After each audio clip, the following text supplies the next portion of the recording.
incredible man. I only do things incredible can. Cause I am the seed of a chosen breed. You don't see too many like me.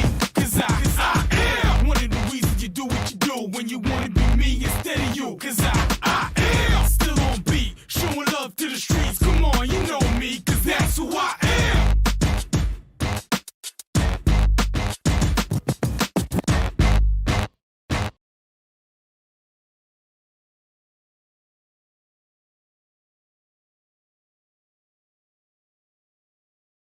And good evening, everybody. Welcome to the Full Throttle Powersports post-game show. North Carolina High School football here in Western North Carolina. We got you covered on KTC Broadcasting. We got scores from around the area here in the western part of the state, 1A, 2A, and 3A scores. We've got games across the board for KTC. We've got all kinds of fun tonight. We had Brent Pascoe's in the house. Dennis Davis is in the house. Andre Bush, Calvin Hastings, John Prather, and everybody else. We got games tomorrow. So we got 5 games on the schedule tomorrow. We've got 2 on the radio. We're going to tell you all about that and more. We got racing coming up this weekend on KTC. We got NCAA basketball. Tar Heels just got beat, so we won't have no more of that. And then we've got, like I said, racing on Saturday and Sunday. Oh, no, actually Sunday. And then we've got NCAA basketball. And then Tuesday we have Yetis baseball on KTC YouTube. Getting a final score here for Cherryville. All right, Brent, if you know you're our guest here, if you want to try to dodge around and read the final scores that we have, as we'll get everything we can as they go updated. It looks like we're only missing a few more before the end of the show, folks. But Brent, read what you got. Yes, so over on WLON, East Lincoln defeated Bandies tonight 24-20. On WOHS, Shelby held over Burns 20-18. Over on WAGY, South Point 45-0 over East Rutherford. Don't have the final on the Cherryville game right. Chase 55-12 over East Gaston. RS Central 48-42 over Mountain Island Charter. We saw Kings Mountain score 41-0. Don't know if that's final. Pine Lake Prep 52-0 over Union Academy. Let's see. Thomas Jefferson Classical Academy 61-0 over Christ the King. Highland Tech 27. Bessemer City 8. West Caldwell 13. Fred T. Ford 0. Alexander Central 39. McDowell 7. And that's the finals we have at this point. All right. You guys want to give a quick synopsis? Everybody, is going to want to know about the Shelby and Burns score. They ended up near the end of the game. Brent, you're the usual play-by-play guy for Shelby WHS. Kind of you and Dennis go over what happened tonight in that game here on KTC. Well, kickers were important tonight. Big time. Yeah, Shelby scored early on a big pass to Tyler Arrington. It was about an 80-yard pass. Gabe Hewitt, the quarterback, had to kick the extra point because all 3 Shelby kickers were at a playoff game at Fred T. Ford making their way back. Hewitt missed that PAT, and it was 6-0. And then Shelby scored again on an Arrington touchdown. Hewitt made the PAT, put him up 13-0. Then Burns hit a trick play where Thompson passed a touchdown, I think, to Tate. And then Burns' kicker missed the PAT. Right. So then it was, 13-6. Burns hit a long TD pass to Dorian Starnes. Missed that PAT. Made it 13-12. So Shelby had that 1-point lead. Then Shelby scores fairly late in the game. I think about 4 minutes to go. Had Jack Berkowitz back in the football uniform from the soccer game, and he makes the PAT to put Shelby up 8. And then Burns goes down and scores with 2 minutes left. And goes for 2 to tie it. And Dennis, I think they look like they mishandled the snap or the handoff. Ball goes on the ground. And well, let's give Shelby defense some credit here, Brent. I know you're a Shelby guy, but it looked like they tried to run the power package. And to Shelby's credit, they were tough on the line and were able to bottle that up and stop them. And that was the ball game, literally, if you will. They were able to stop Burns in that attempt for 2. From that situation, Burns has won a game by stopping a team going for 2 at South Point. and they've lost a game by going for two.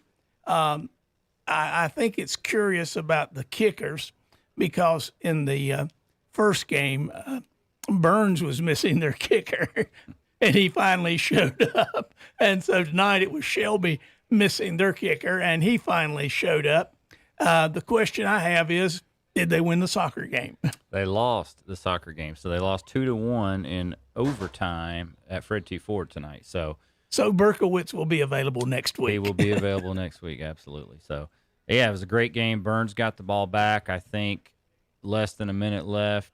They got one first down, and then they got a second first down on a face mask and had basically one heave towards the end zone. It was intercepted by Shelby, and you know, a fitting end. 20-18 for Burns. They're 3-1, but they've played what many would say is the top three teams in the conference besides them. They've already played South Point, they've already played Chase, they've already played Shelby, and they've won 2 of those 3. They still have RS, and RS is that team that I think everybody forgot about, but they've got to be feeling pretty good about a potential playoff seed if they can hold serve against East Gaston, East Rutherford like they should. And then, it comes down to that RS Central game for them. Well, Shannon and I talked about in the pregame, and I think the consensus has been all along Shelby and Burns, whoever won this game tonight was in the driver's seat as far as the conference championship goes.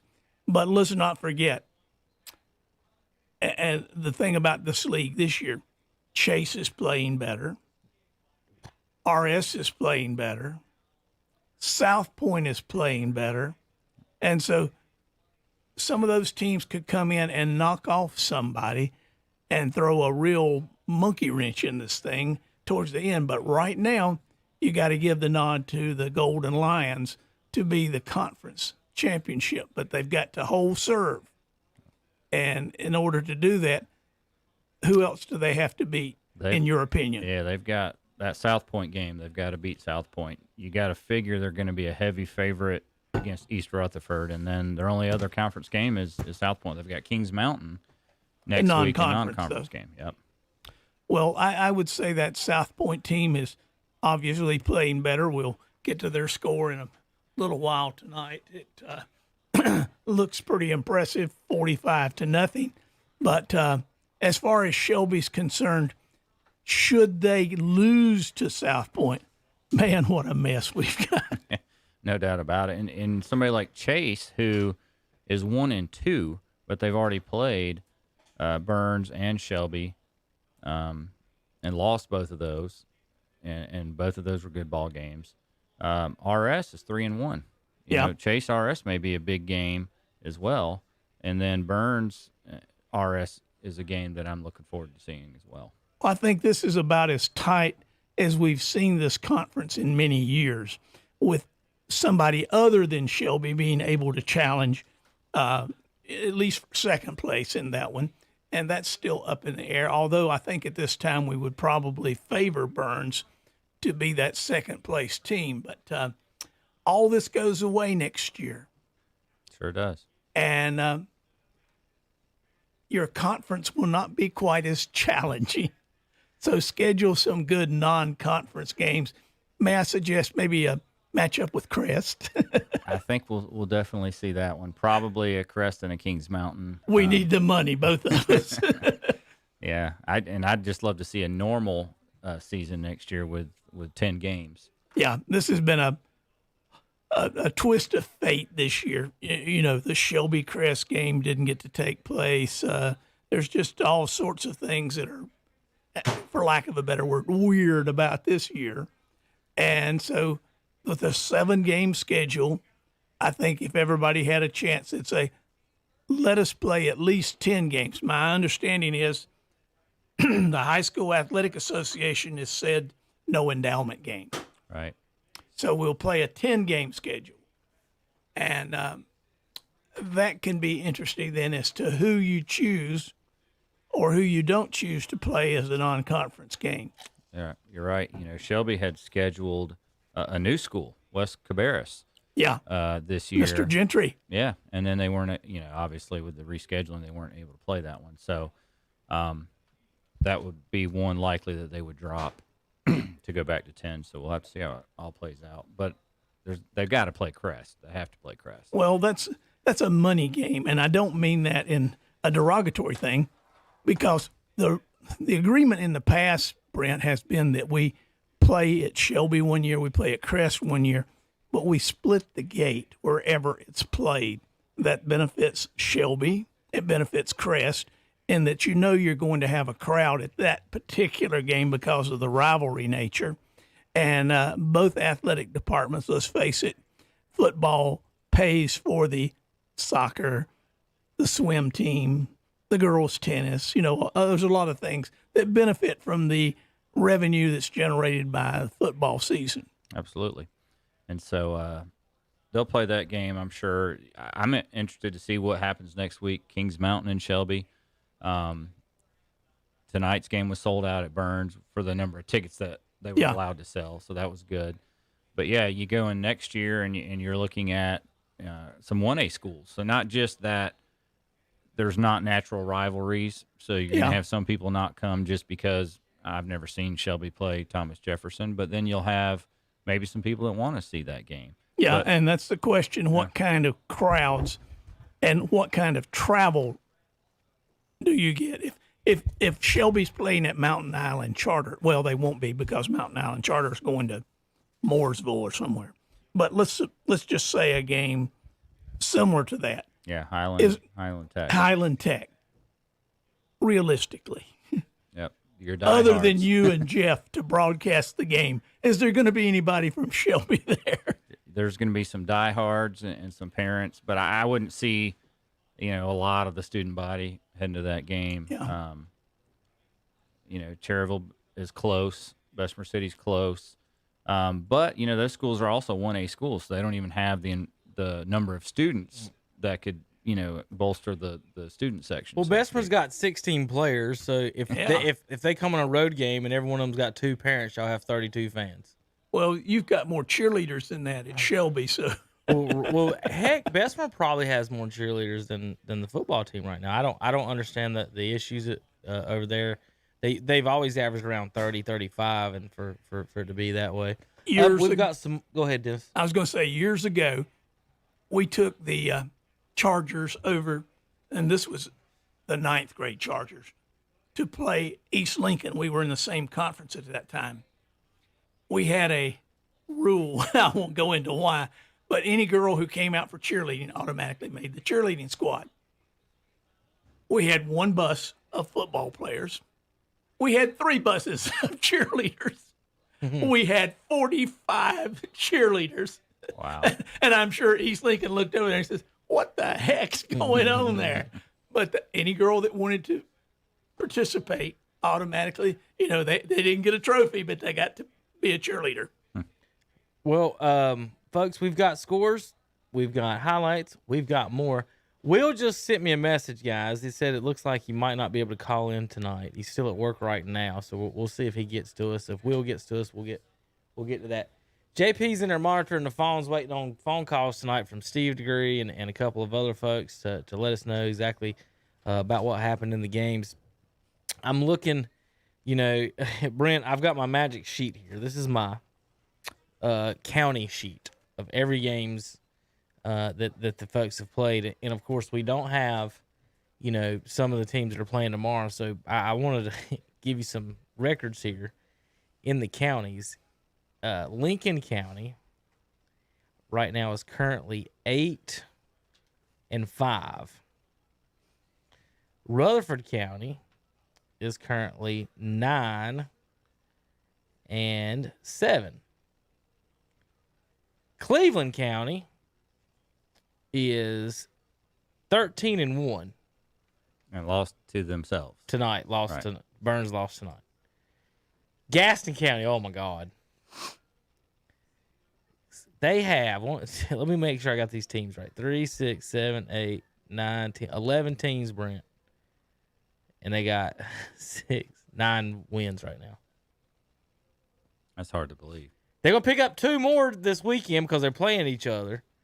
or one more this weekend because they're playing each other. But that's also another least. loss. Right. It's at least another loss. I don't even count the losses. 3, 4, 5, 6, 7, 8, 9, 10, 11, 12, 13, 14, 15, 16, 17, 18, 19, 20, 21, 22, 23, 24, 25. 9 and 25 in Gaston County right now. So, yeah, they're not tearing it up. The problem, Gaston obviously has is they have 11 schools, like I just said. Yeah, divide and conquer. Yeah, if it's exactly, just think about it, Dennis. If you divided Cleveland County into, 7 schools, not even 11, I mean, it would drastically reduce, the playing field so quick.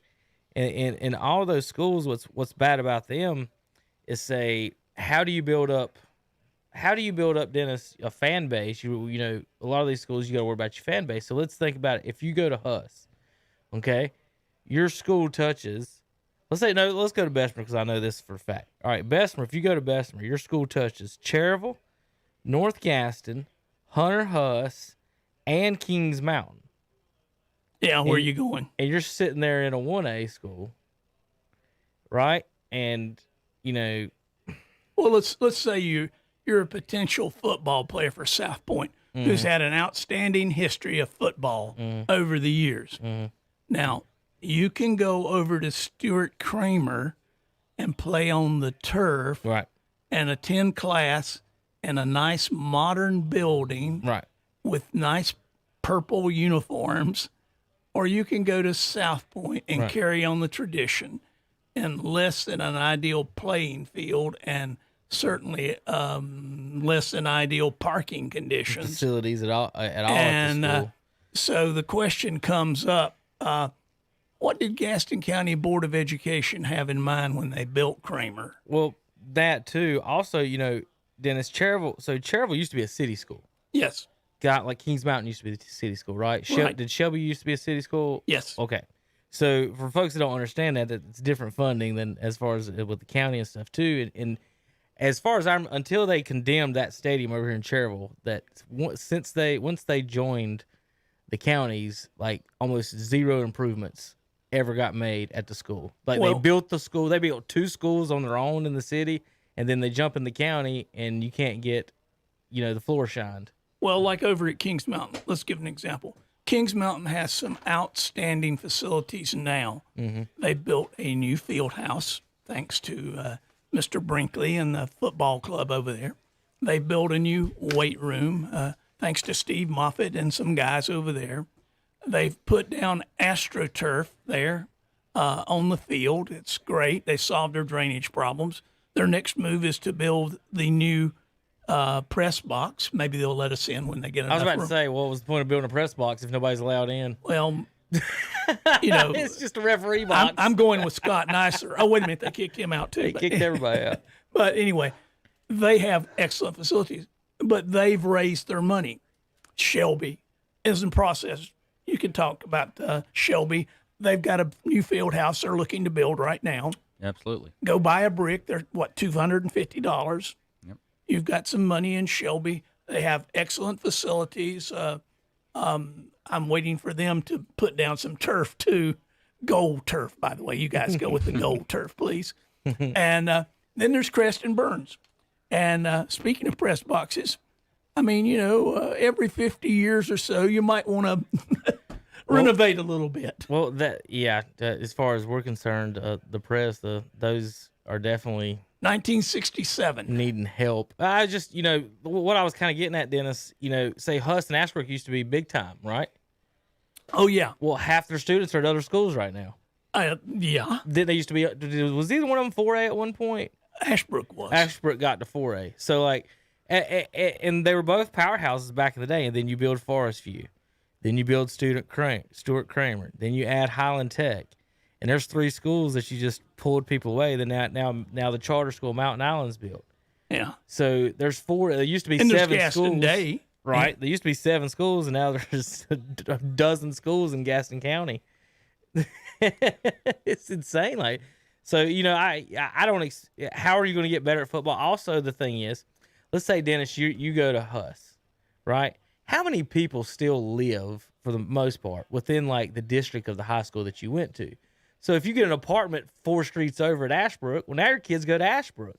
Yeah. So are you still loyal and still go to Husk games, or do you go to the Ashbrook games? You probably go to the Ashbrook games. Depends on where your kids go. Right. So everybody is so close to, like, you move 10 minutes away, you're already in a different school district. Now you don't have no fan loyalty. So now all those people that graduate, and Shelby's seeing some of that, all the people that graduated from Shelby in the 70s and stuff, getting a little bit older, and the new folks aren't coming back or staying around or putting money back in the program. Look, Kevin, let me throw this in as a history of Cleveland County. Mr. Pasco can comment on this. What hurt Shelby for a while was Riverbend. The kids that I was teaching at Crest, parents graduated from Shelby, which is what's made it such a tough, a rivalry over the years. What Kevin was saying. Folks move. You go where your kids are in school. They were going to Boiling Springs. They were going to Crest. Who are you going to support? Well, I know some folks, I won't mention them because some of them are sponsors of ours, but they support Shelby, but their kids, I taught at Crest. Yep. But it was where they went to school, and they knew the tradition at Shelby. So Shelby has fared pretty well in hanging on to their loyal Shelby Golden Lions. However, as Mama and Daddy get a little older, guess where the kids' loyalty is? Right. It's to Burns, it's to Crest, it's to the schools they went to, Thomas Jefferson or that other school over there. Just be glad y'all don't have 11 schools to divvy up everybody into. Then. Or we could do like never talk football. Think again. about this. We could do like McDowell County. McDowell used to have all these small schools like Nebo and various other places, and they decided they would build one high school in the county.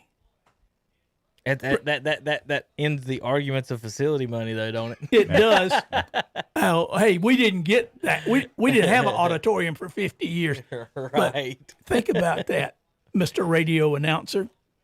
Absolutely. You've got Kings Mountain, Shelby, Burns, and Crest fielding one team.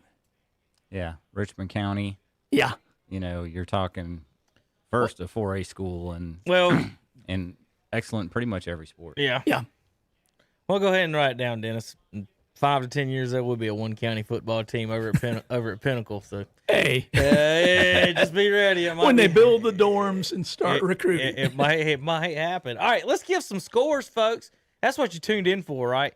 If you're watching, which everybody is tonight that's tuning in tonight, the postgame show is YouTube only tonight. Tell your friends, tell your neighbors. Like and share Facebook, Twitter, hashtag KTC Scores, hashtag KTC Sports. All right, Brent. We always make the guy who's not here every week read all the scores every time, so you might as well get used to I it. have to So do it Earn again. your you've got supper. to go all through all the scores as we try to find some more. That final Kings Mountain we did just come across, so Brent, we got a new one there. And Okay. we're working on the other ones. That All was the halftime score, I thought. I thought it was too, but we'll see. Maybe somebody will call in and tell us the Kings Mountain final or confirm it. So. Oh, we will get corrected if we're wrong. All right. Hi, Joel Brighton. Clemmer will call. High Brighton 56, drawn 6. Alexander Central 39, McDowell 7. So that big one high school wasn't big enough to beat Alexander Central tonight. And they're 4A, and they're having to play all those Asheville 4A schools next year. Nice. West Caldwell 13, Fred T. Ford 0. But the Fred T. Ford soccer team beat Shelby 2-1 tonight in overtime. Thomas Jefferson 61, Christ the King 0. Highland Tech 27, Bessemer City 8. And Kevin says that's the biggest win in school program history. It might be. I mean, seriously. Pine Lake Prep 52, Union Academy 0. Kings Mountain 41-0 over Ashbrook. RS Central 48, Mountain Island Charter 42. Defensive struggle, right? Yeah, as like Shelby Chase last week. Chase 55, East Gaston 12, East Lincoln 24, Bandy's 20. Community School of Davidson 31, Cherryville 20. South Point 45, East Rutherford nothing, and Shelby 28-18 over Burns. And I believe last night Shelby JVs also beat Burns by 2 points. So Yeah, there you go. couple of good games back to back. All right, Saturday games, folks. East Burke will be at Bunker Hill, North Lincoln at Maiden, Hickory at Forest View, We're still looking for scores for West Iredale and Patton, South Caldwell and Freedom, Kramer and North Gaston. Folks, they may not even be playing tonight, but if you know them and have them, text us to us, tweet at us at KTC Broadcasting, hashtag KTC Sports, KTC Scores. We've also, like I said, we're waiting on Stuart Kramer, North Gaston. Again, West Iredale, Patton, and South Caldwell, Freedom. Saturday, again, East Burke at Bunker Hill, North Lincoln at Maiden, Hickory at Forest View, West Lincoln at Lincoln at 1 o'clock, WLON. That is right. So Kings Mountain is 41-0 final there, Brent. Okay. There's one other game tomorrow night. And WHS tomorrow night at 7 o'clock, Crest against listen, folks, Crest versus Huss at Stuart Kramer. There's a game tonight at Stuart Kramer. There's a game tomorrow at 2 o'clock at Stuart Kramer. And there's a game tomorrow night at 7 o'clock at Stuart Kramer. What were we saying about one high school? They do have a nice field. I did a game, Stuart and Huss. How's the couple press years ago. box over there? Not bad. 35 minutes ago, the last score I got was Kramer 35, North Gaston 6. Whew. That's probably closer to the final. Yeah. That goes to show you what those guys on the pregame show know. I think they picked North Gaston. I don't know. Lots of big scores tonight. 61-0 Thomas Jefferson. But yeah, RS Mountain Island Charter. I'd like to hear a little bit about that one. 48-42, if that's indeed the score. And I'm sure we'll get some Burns or Shelby callers in. Well, Steve DeGree is going to call. I imagine Tom might take the time to call, and I'd love to hear from those guys. Jeff Jones could call. Yeah. He called before the game, and fill us in on their perspective of what took place tonight. Yeah, I'll text Jeff and tell him to give us a call. For sure. So, again, High Brighton 56-6 overdrawn. But if you want to look at Cleveland County scores, Shelby 20, Burns 18, Kings Mountain 41-0 over Ashbrook. And Crest tomorrow night at 7 at Hunter Huss. That game will be here on WOHS. And I believe it may even be me and Rob Roop doing that Oh, one. there you go. Well, does it feel a little funny calling Crest games? This would be the second one you've done. It'll be the second, but I also I pretty much followed the basketball team all the way through the playoffs this year. Yeah. So that was fun. And speaking of renovations, I believe the basketball arena or whatever you want to call it, the basketball Burns too. Yeah, are going to get some new paint and some new backboards. And they're actually taking up the floor, Okay. which is the reason for this. And I don't know if you guys remember, y'all are both young, but these were constructed in 1967, and Burns had played a game, I think, on Friday night. And after the game was over, Bill Powell was the coach at Burns, Ed Peeler was the coach at Crest, and the Burns gym ceiling collapsed onto the floor. And so they played their games the rest of that year at Burns at Falston, which had previously been the high school. And Crest had to play theirs, I think, at Gardner Webb. And what they did was they went in and they took some steel plates, welded onto the structures, and reinforced the one at Crest. The problem we have now is that those are the same floors that have been there for 50 years, and they have bucked and splintered. And finally they said, enough of this. We're going to, as soon as the season's over, we're going to take the floors up and put down some new floors. And, of course, don't let a good opportunity pass you by. So they're selling pieces of the floor, because David Thompson played there and, various other things. They had a lot of victories there. And, I remember spending many, many hours over there. And so every 50 years or so, sometimes you have to do a little renovation. Yep. So it's much needed. And Coach Levine was telling me about that. So they'll get the new backboards that have that light up at the end of the clock and all that. Shot clock. I'm just glad that Burns got rid of their three-legged bulldog. You know what I'm talking about? They used to have on their basketball court in the corner the bulldog logo. Whoever painted on there, the way they did it, it only had three legs. And when we played basketball there, I always thought that was funny. Is there was And they got rid of it a few years ago. Actually, they repainted, but I always thought that was funny. Is that little 3-legged bulldog over in the corner. All right, folks, we're going to take a break, come back, and talk more sports here, more scores, highlights, and more on the Full Throttle Powersports of Lowell postgame show. Thanks for tuning in. KTCBroadcasting.com. Bowling Springs Carpet and Tile wishes all the Cleveland County football teams the best of luck this season. Bowling Springs Carpet and Tile is your full-service flooring center with a great selection of quality brands. Flooring by Mannington, Thermocore, XL, Permastone, and new waterproof Mohawk Rev Wood. Carpeting by Mohawk, Shaw, and Southwind. Hardwood flooring by Somerset and Shaw, and luxury waterproof vinyl plank and tile. Check them out at 137 North Main Street, Bowling Springs. Open Monday through Friday, 10 to 5:30, Saturday, 10 to 1. By appointment, 704-434-9019. Has life's little surprises got you feeling small? Come just around the corner to Bridges Hardware in Kings Mountain, where your problem becomes their problem. Their trained customer service associates can help you take care of all your hardware needs. Bridges Hardware, located at the corner of King and Chancellor Streets in Kings Mountain. They're open Monday through Friday, 8 a.m. to 7 p.m., and Saturdays, 8 a.m. to 6 p.m. Give them a call at 704-739-5461. That's Bridges Hardware at the corner of King and Chancellor Streets in Kings Mountain. Dellinger's Jewel Shop in Kings Mountain is a fourth-generation, family-owned, 131-year-old business that has consistently supported the Kings Mountain community and high school sports. Dellinger's offers quality diamonds, gold and silver jewelry, custom jewelry, and jewelry repair, and great gift items and free gift wrapping. And they offer a sale price every day. So remember them for that special gift.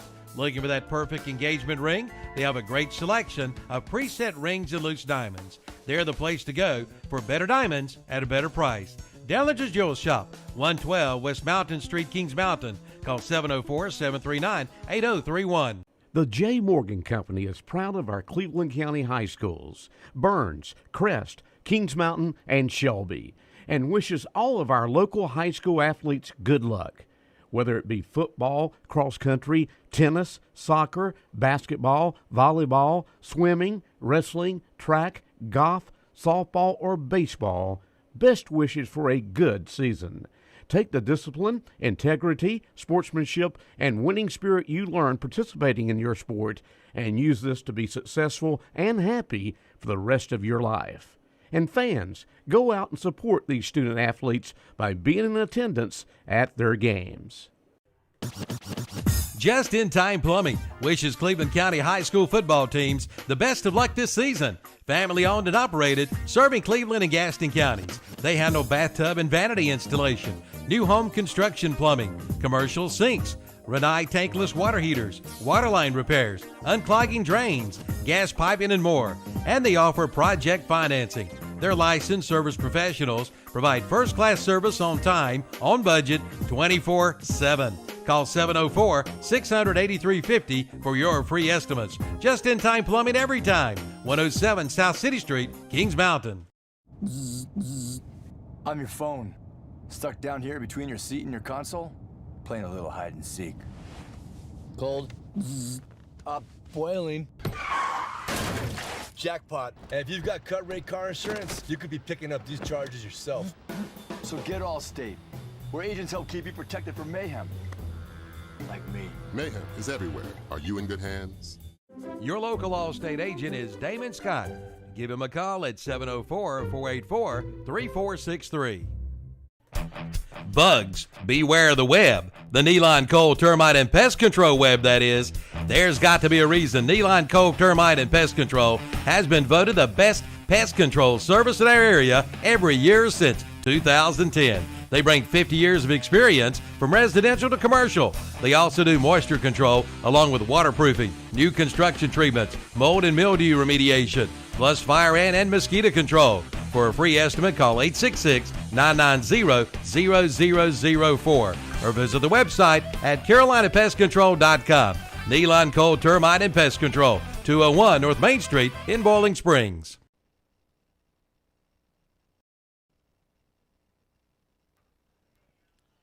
And welcome back to the broadcast. Kevin Hastings along with Brent Pasco and Dennis Davis. You're watching and listening to the Full Throttle Powersports post-game show, fullthrottlepowersports.com. They got everything over there. They just bought McKinney Salinas and got all their inventory. And those guys, anything you need, four-wheelers, jet skis, see them tomorrow and next week, fullthrottlepowersports.com in Lowell, right over there off 85.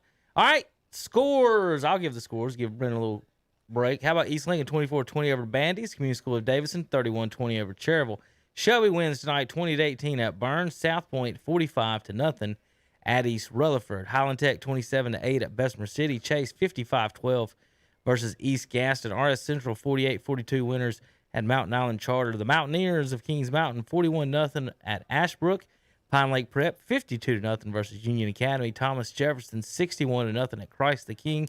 Kramer 54-6 at North Gaston. Still waiting on some scores from West Iredale and Patton, and South Caldwell at Freedom. West Caldwell 13-0 at Ford. Alexander Central 39-7 at McDowell. Watauga 49-13 versus St. Stephen's, and High Brighton 56-6 versus Drawn. Saturday, East Burke at Bunker Hill. North Lincoln at Maiden. Hickory at Forest View. On WLON, 1 o'clock, West Lincoln at Lincoln. And on WHS, 7 o'clock, Saturday night, Crest versus Huss at Stuart Kramer. All right, Dennis and Brent, talk a little bit about what's going on with tonight's games and heck, maybe even next week a little bit. Looking forward. Next week's broadcast, we'll have Kings Mountain at Shelby next Saturday night. Next Friday night, we're going to have East Gaston at Burns on WHS. On WLON next week, it should be, I'm going to say crap. I don't know. It's probably Maiden at East Lincoln, I would imagine, for first place in that conference is what we'll have. So we'll have Maiden at East Lincoln next week on WLON. Of course, the Cherryville Ironman will be at Thomas Jefferson. And on Waggy, Chase and East Rutherford next Friday night. So next week, we got 4 games on Friday and 1 on Saturday, Kings Mountain and Shelby. Saturday night, non-conference style, even though it's still going to be a big game there, Brent. What do you think about that game?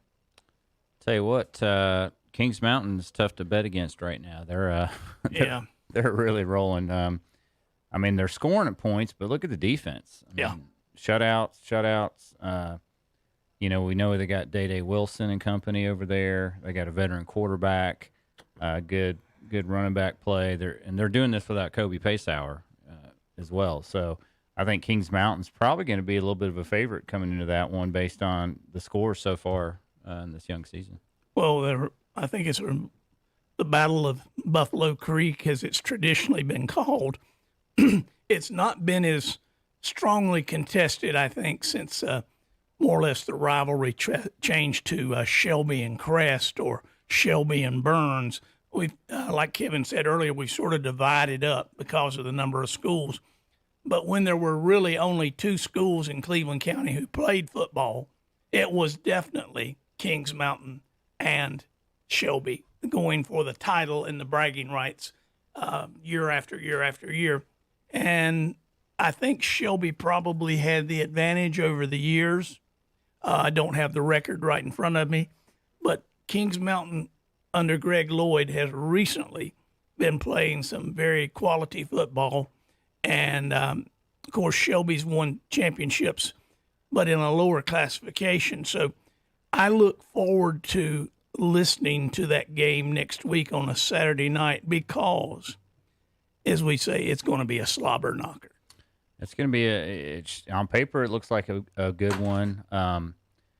Kings Mountain, they really put it to Shelby last year, and that was a surprising game to me. It just seemed like everything Kings Mountain did worked, everything Shelby didn't work, and Shelby had a really good team last year. Yes.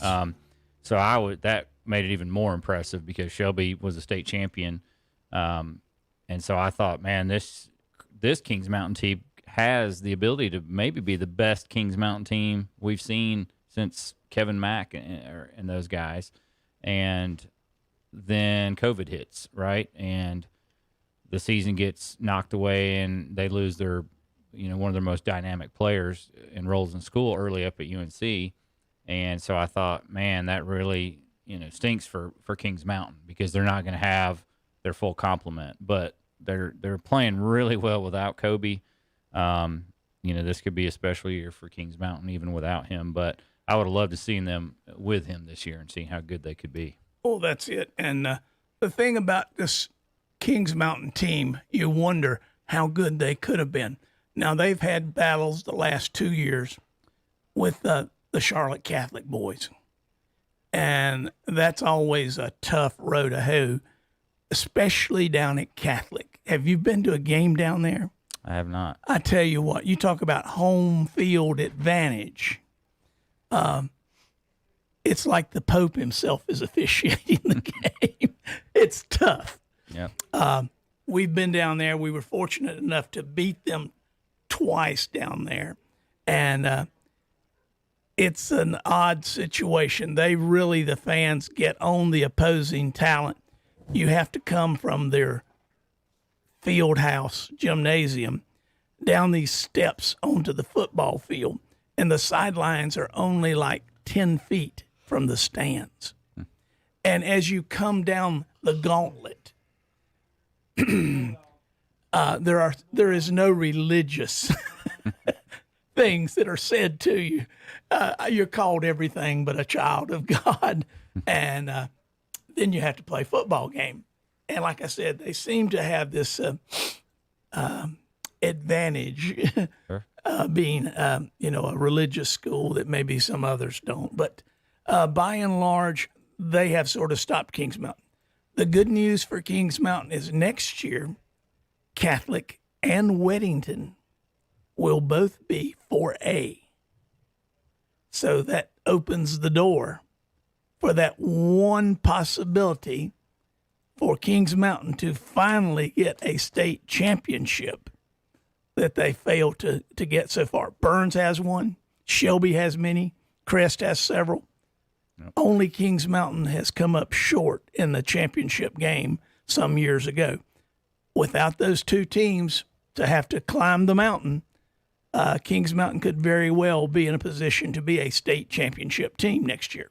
Yeah. All right, JP, you got us on in there? We got a phone call. I think Cinefoni's on the line. If JP did it right. Tom, terrific.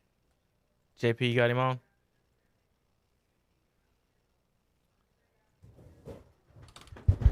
Go ahead, Tom. Tommy, we can hear you now. You must be on Verizon.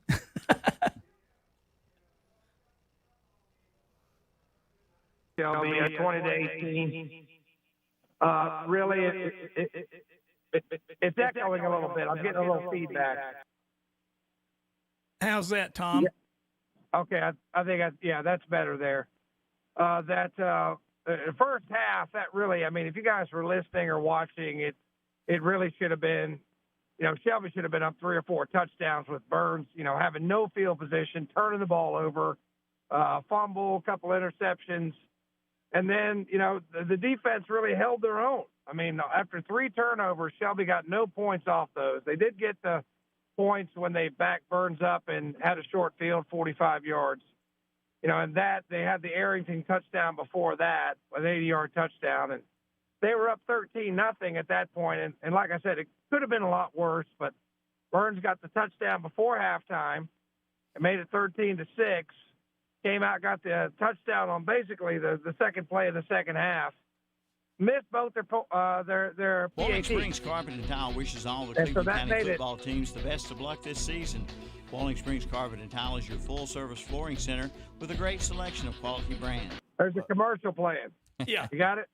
Okay. I don't know what happened. Was was JP playing commercials again? No, I wasn't even here to the computer. Don't blame JP for everything. All right. Go ahead, Well, Tom. anyway, like I was saying, they got a touchdown on basically the second play, but, couldn't hit an extra point. And when Shelby got the third touchdown, made it 20-12, and Burns did come back and answer their best drive, their longest drive, a 79-yard drive that ended up with a Kahari Haynes touchdown. Now, I think they ran a little wildcat and got Haynes out around the right side for the touchdown to cap off that long drive. They couldn't get the 2-point conversion, made a fumble on the exchange, and then Shelby was able to run out most of the clock, and Burns just didn't have enough time. They got the ball back with maybe a minute left, but if you're going to tip your cap to anybody, you've got to tip it to the Burns defense, which kept them in that game. As I said, if they would have laid down on a few of those after those turnovers where they gave Shelby a short field, and, they dodged 3 bullets in that first half where it could have really got out of hand. But really a classic game, guys. That'll be remembered for a long time. But congratulations to Shelby. They come up top, and they're really in the driver's seat to win the conference. Well, the season's not over, Tom. You guys are in position at least to possibly turn out a second-place finish and go to the playoffs. Who knows? You may end up playing Shelby again before the year's over. Yeah, and I was talking to Jeff about that. That looks like that could be imminent if, Shelby's got to get by South Point, which would be a tough game for them. Burns has got to get by RS Central. That's going to be a tough game. Next week, I don't want to disrespect East Gaston, but Burns should be able to handle them. And then you've got the Crest game, which is for pride mostly. Or, it may, if you do end up with a crazy 3-way tie, that could be a impress the committee type win to get that extra wild card spot. And really, Shelby has to play Kings Mountain as well. Yeah, so it's gonna come down to, can Burns get by RS? Can Shelby get by South Point?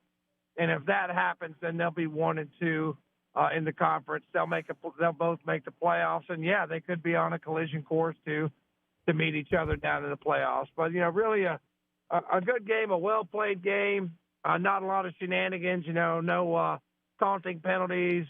Unsportsmanlike and things of that nature. It was really just a well played, really hard fought, really emotional ball game that Shelby was able to outlast Burns and get a 2-point victory. Oh, very good, Tom. It sounded like it was 2 good, well-coached teams engaging in a spirited competition of clean football. No cheap shots, no penalties, as you pointed out, the kind of things that sometimes in a rivalry game might appear. So my tip of the hat goes to both Burns and Shelby, and here's to seeing you guys play one more time down the stretch. Yeah, hopefully that happens. Hopefully both teams make the playoffs, and we see each other in the playoffs down the road. I do want to call out, Tyler Arrington, who had the 2 touchdowns, the 80-yard touchdown, and really an amazing run on a 10-yard touchdown. And Haynes really had a great game for Burns. Had the touchdown. I believe he had the touchdown throw to Thompson too, so he was involved in a couple of scores. Defensively for Burns, called out Silas Tate, Azari Brown. We had Backus making a couple of key defensive plays and had an interception. Starnes was after the quarterback all night. Goodson had a good night for the Burns defense. So there's a lot of guys that really played hard on both sides of the ball. So really can't say enough about all the guys that played in this game. It was a great matchup, and hopefully we do part 2 in the playoffs. Well, Tom, I figure the Shelby strategy had a lot to do with putting pressure on Sweezy tonight. How did he perform tonight at the quarterback position? There was a couple of, he was off a few passes, but there was a few that really could have been caught and could have been big plays. Like right there at the end, he threw the deep ball, L.J. Allen right in his hands, just couldn't call it in. Of course, it was in tight coverage, but it was a perfectly placed ball. There was a couple others that he threw a perfect ball on a slant. Receiver wasn't able to make the catch. So there was a couple times where he made really good passes and was just not able to get the completion. And there was a couple times it wasn't so much the pressure, just a couple times maybe trying to do too much. Had the one ball that was batted up in the air and intercepted. So I thought he played well. I thought he performed well. I thought he was up to the task. And if a couple other catches are hauled in, but it's the same thing with Chase a couple weeks ago, that there were a couple passes right off the Chase player's fingertips that if they're caught and hauled in and a player's running for a long time, it changes the whole dynamic of the game. So big game, big pressure. I thought both quarterbacks played very well, and Hewitt was under more pressure than Sweezy, and he he took a couple of shots. You know, Goodson really on one sack. Well, I mean, he really nailed him pretty good, but he was able to get back up and wasn't fazed by it. So I think both quarterbacks showed good poise. I think they had their good moments, more good moments than bad. And like I said, Dennis, it came down to, you know, some special teams. If both teams hit their extra points, then we're in overtime. You know, maybe we're still playing that game right now. So just got to tip your cap to all the players and the coaches. This great ball game. And like I said, hopefully we see part 2 of this down the road. Well, I thought it was a little bit ironic that you guys won your first game of the year by defeating South Point, by stopping them from the 2-point conversion. And then tonight, you guys were stopped from the 2-point conversion, which would have tied it up. Yeah, they tried a little. They put in, I don't know, what do you ever call it? The big package, the bubble package, the power package, whatever you want to call it. And you know, they don't run it much, Dennis. They don't run up under center that much. And when you try to get up under center and then you haven't done it the whole game, it looked like there was a problem on the exchange. The ball was on the ground, and Shelby was able to hold. So it was more Burns stopping themselves a little bit. But, you know, you don't run it much. Under these circumstances, they haven't had as much chance to practice and put things in. I'm sure maybe if you had it to do over again, you might run out of the shotgun. You know, who knows? But just a tough break. You know, you put the ball on the ground on the 2-point play, and that negates your chance. And did get the ball back, but with only a minute left, then it's just not enough time to go down and get themselves into position to score. Yeah.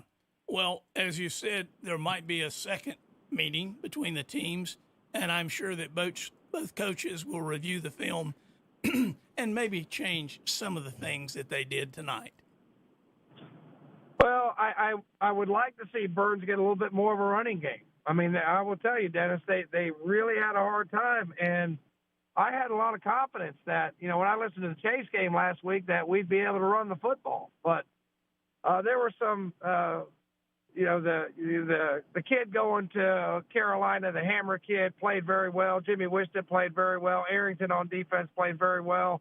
The Shelby front was able to stop the run. Now, Burns did a pretty good job against the run as well, but Shelby ran it a little bit more than we did. I would have liked to see us been able to establish a little bit more of a running game, but Allen Wilson just couldn't get rolling. And you know, if you can't run the ball, Dennis, you can't really sustain drives, and that's why we really didn't have very many sustained drive in that game. So I'm hopefully, you know, once we look at the film and maybe see what broke down in the blocking scheme or what went wrong in the running game, and hopefully we get that corrected for, you know, games moving forward.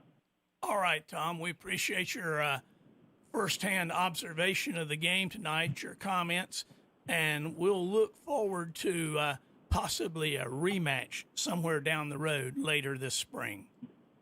All right. Well, I appreciate you guys doing the post-game show, and I'll be in the morning for the Friendship Dodge Saturday morning sports talk, so looking forward to that. Thanks, Dennis. I appreciate you. Thank you, Tom. Thank you, Tommy. See you in the morning, buddy. Okay, bud. All right, it's Thompson and Fonny with the Burns Bulldogs. We're going to get ready and take another quick break, and we'll be back in a few minutes on KTCBroadcasting.com. Bowling Springs Carpet and Tile wishes all the Cleveland County football teams the best of luck this season. Bowling Springs Carpet and Tile is your full-service flooring center with a great selection of quality brands. Flooring by Mannington, Thermocore, XL, Permastone, and new waterproof Mohawk Rev Wood. Carpeting by Mohawk, Shaw, and Southwind. Hardwood flooring by Somerset and Shaw, and luxury waterproof vinyl plank and tile. Check them out at 137 North Main Street, Bowling Springs. Open Monday through Friday, 10 to 5:30, Saturday, 10 to 1. By appointment, 704-434-9019. Has life's little surprises got you feeling small? Come just around the corner to Bridges Hardware in Kings Mountain, where your problem becomes their problem. Their trained customer service associates can help you take care of all your hardware needs. Bridges Hardware, located at the corner of King and Chancellor Streets in Kings Mountain. They're open Monday through Friday, 8 a.m. to 7 p.m., and Saturdays, 8 a.m. to 6 p.m. Give them a call at 704-739-5461. That's Bridges Hardware, at the corner of King and Chancellor Streets in Kings Mountain. Dellinger's Jewel Shop in Kings Mountain is a fourth-generation, family-owned, 131-year-old business that has consistently supported the Kings Mountain community and high school sports. Dellinger's offers quality diamonds, gold and silver jewelry, custom jewelry, and jewelry repair, and great gift items and free gift wrapping. And they offer a sale price every day. So remember them for that special gift. Looking for that perfect engagement ring? They have a great selection of preset rings and loose diamonds. They're the place to go for better diamonds at a better price. Dellinger's Jewel Shop, 112 West Mountain Street, Kings Mountain. Call 704-739-8031. The J. Morgan Company is proud of our Cleveland County high schools, Burns, Crest, Kings Mountain, and Shelby, and wishes all of our local high school athletes good luck.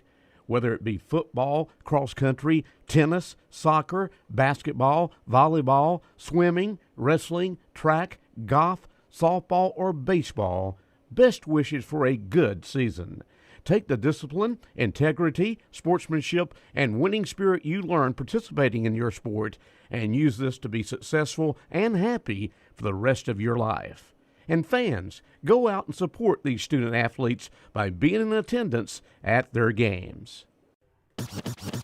Just in Time Plumbing wishes Cleveland County high school football teams the best of luck this season. Family owned and operated, serving Cleveland and Gaston counties. They handle bathtub and vanity installation, new home construction plumbing, commercial sinks, Renai tankless water heaters, waterline repairs, unclogging drains, gas piping, and more. And they offer project financing. Their licensed service professionals provide first-class service on time, on budget, 24/7. Call 704-600-8350 for your free estimates. Just-in-time plumbing every time. 107 South City Street, Kings Mountain. I'm your phone. Stuck down here between your seat and your console? Playing a little hide and seek. Cold. Boiling. Jackpot. And if you've got cut rate car insurance, you could be picking up these charges yourself. So get Allstate, where agents help keep you protected from mayhem. Like me. Mayhem is everywhere. Are you in good hands? Your local Allstate agent is Damon Scott. Give him a call at 704-484-3463. Bugs, beware the web. The Neeline Coal Termite and Pest Control web, that is. There's got to be a reason Neeline Coal Termite and Pest Control has been voted the best pest control service in our area every year since 2010. They bring 50 years of experience from residential to commercial. They also do moisture control along with waterproofing, new construction treatments, mold and mildew remediation, plus fire ant and mosquito control. For a free estimate, call 866-990-0004 or visit the website at carolinapestcontrol.com. Neeline Coal Termite and Pest Control, 201 North Main Street in Boiling Springs. Sometimes the cheapest auto body shop turns out to be the most expensive. That's why we recommend Sism & Son Paint and Body Shop in Kings Mountain. Your car is one of the most important investments you do for yourself and your family. From auto body repair and painting to motorcycle refinishing to dent removal to 24-hour towing service. Call Sism & Son Paint and Body Shop at 704-730-0050. Yes, accidents do happen, and Sism & Son Body Shop is there for you when it does. Again, call 704-730-0050. Shope Shoes in Shelby has all the top men's and women's safety footwear brands. Red Wing, Wolverine, Timberland, Ariettes, and more. Come on in for a free foot scan. Then let them direct you toward one of 4 Atrix orthotic inserts, customized to your foot comfort and needs. To help you get up and go, check out their great athletic brands, Gravity Defier, Brooks, and New Balance, plus popular hiker brands like Merrill and Keen. Shope Shoes, wishing all Cleveland County teams great luck this season. 1843 East Dixon Boulevard in Shelby. Open Monday through Saturday, 9 to 7, Sunday 1 to 5. Call 704-482-8653. Bowling Springs Carpet and Tile wishes all the Cleveland County football teams the best of luck this season. Bowling Springs Carpet and Tile is your full-service flooring center with a great selection of quality brands. Flooring by Mannington, Thermocore, XL, Permastone, and new waterproof Mohawk Rev Wood. Carpeting by Mohawk, Shaw, and Southwind. Hardwood Flooring by Somerset and Shaw. And Luxury Waterproof Vinyl Plank and Tile. Check them out at 137 North Main Street, Bowling Springs. Open Monday through Friday, 10 to 5:30, Saturday, 10 to 1. By appointment, 704-434-9019. Do you have a little wiggle in the front end of that car or truck? Or are your stops? Full Throttle Powersports in Gastonia has just gotten a whole lot bigger, and we mean a whole lot bigger. They have just purchased MS Powersports in Gastonia and are now your dealer for Honda, Suzuki, and Kawasaki, along with CF Moto, Yamaha, and Polaris. Golf carts, too. One big dealer under one big roof, plus a complete parts and service department. That's Full Throttle Powersports, 101 Indian Walk of I-85 in Lowell. Online at ncfullthrottle.com and see their page at whatsupshopper.com. All right, everybody. Welcome back to the broadcast. I'll turn that hit the EXT in the top up there. Top right. Yeah, that'll do it. Well, maybe not. Hey, how about that? Hey. Still can't hear us. I just work here. I don't know how to run it. There we go. Well, if you hit enough buttons at some point, Dennis, it'll either blow up or work. Right. One of them will work or turn everything off. If you just restart the Opal 3 or 4 times, every time, it just works itself out. Yeah, technical difficulties. Welcome back, everybody. We've got scores and highlights and more. We're going to do some highlights here in just a few moments for you folks getting in from the games and didn't get to see scores from around the area. We're going to have them to you. We've got a few more news and notes. That West Iredell-Patton game is Saturday, and the South Conwell Freedom game has been postponed till future notice, so we don't exactly know what's going to happen with that. Tomorrow at 1 o'clock, WLON Saturday, West Lincoln at Lincoln. 7 o'clock on WHS, Crest at Hunter Huss. For that game, we'll have Brent Pasco, who's sitting right here, will be with Rob Roop. And Saturday, Danny Aker and Tom Sinafani will be at Lincoln 1 o'clock. Jeff Jones is back on the call, and he's giving us the call to talk more about that Shelby Burns game. Give us the Shelby perspective. Yeah, we need that. And Jeff, can you hear us in there? Yeah. Hey, yeah, can you hear me? Jeff. Yeah, we got you. He's back. back. That was a great football. That was a great football game. It was just a shame that somebody had to lose that one. That was hard. That was hard-nosed football game. And I enjoyed calling that. I got really tired. It was so exciting. Well, I'm going to turn it over to Pasco here since he's your usual alter ego here. So take it away, Mr. Pasco. Yeah, I'm kind of jealous because Tom got so excited, and I didn't get to get so excited. Because I was watching it on TV. But it sounded pretty good, Jeff. It looked like, from our perspective, trying to watch it here, but also keep track of all the other games, that Shelby had the ball down in Crest territory an awful lot in the first half, but then we would look up Burns, and then Burns would have the football, and there would be no points on the scoreboard. So did Shelby have some opportunities, and the Burns defense came up big, or? Yeah, that's exactly what happened. Shelby had the first 2 times Shelby had the ball. They started around their own 25-yard line. And then the next 5 times that Shelby had the football, the worst field position was the Shelby 49. And there were 3 turnovers. Shelby got 3 turnovers and started like on the 35, the 25, right around in there, and they got no points. So Shelby got 5 turnovers tonight, and I don't think they scored any points off the turnovers. But they did keep the field position, and that was a big, big difference. And the punting game, again, was a really big difference. And then the Berkowitz kid and the Green kid got back in the second half and did a good job kicking. And so the kicking game made a big difference. But Burns' defense, man, they are for real. They really are. Yeah, we had, I got to do the Chase Burns game with Tom, and it was a shutout. They shut out the Chase team that put 40 points plus on Shelby last week. So I knew they were pretty good. I knew Coach Devine was going to, dial up the blitzes and whatnot. And it looked like, again, Shelby would have good field position, but it looked like they kept getting stuck right at that weird range where they weren't close enough for a field goal, or maybe not with the kickers not there in the first half, maybe didn't trust, who they had on the roster at that point to kick. And so Hewitt ended up doing the place kicking as well. And so he was a busy young man tonight in the entire first half. But it was a really good ball game. And one of the things that Tom and I mentioned was there were no personal foul penalties except there was a face mask, and that was just the guy grabbed a face mask. No personal foul penalties, no late hits, no unsportsmanlike conduct. It was just two groups of football players that just laid it out on the line and shook hands and went home when it was over with. So it was one of those. It was truly a shame that somebody had to lose that game. Jeff, I've got one question for you. As an old line coach, when Burns went for two to tie it down on the goal line there, can you describe what Shelby was able to do to keep Burns out of the end zone?